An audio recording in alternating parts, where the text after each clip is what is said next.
This panel shows us how to make a mirror into the past, and it kind of works. If you look around you right now, you should be able to see many objects. You are able to see them thanks to the light that is reflecting off of them and is detected and translated by your eyes. In the case of objects which are in proximity, this process happens almost instantly. But if we take stars or galaxies which are pretty far away, their light takes thousands or even millions of years to reach us on Earth. Therefore, what we are seeing now is their states thousands or millions of years ago. If they were to disappear somehow, we won't notice it until the light journey ends after thousands or millions of years. All of this is to say that we are already seeing the past as we speak now. The sun you see in the sky is from 8 minutes ago. You won't be able to see the current sun only after 8 minutes of now. The many stars and galaxies you see in the dark sky are from thousands or even millions of years ago. So if somewhere 1 million light years away in space there was a huge mirror that has existed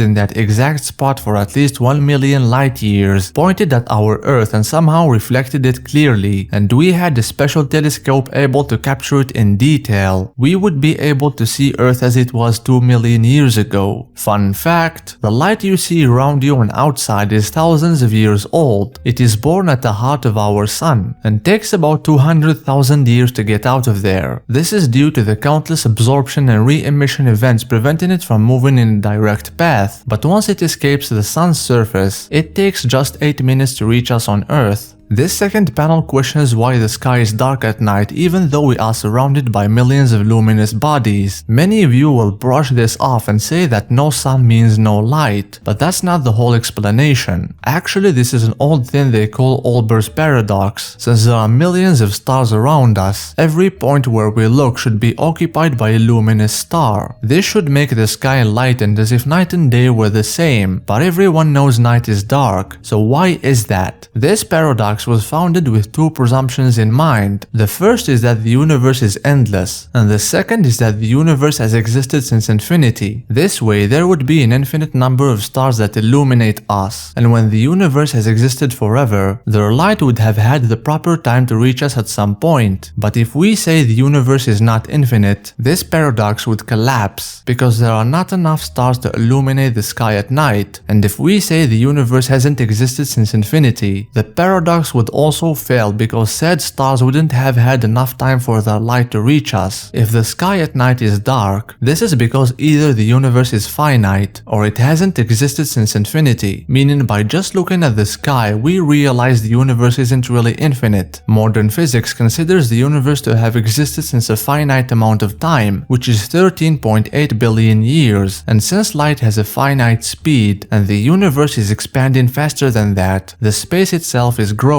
meaning the light of some galaxies will never be able to reach us. When it almost would have reached us, we would have moved even further, which reminds me of Achilles and the tortoise. In other words, there is a certain part of the universe which we could never see or interact with, because its light will never reach us. Therefore, we don't even know if it's there in the first place.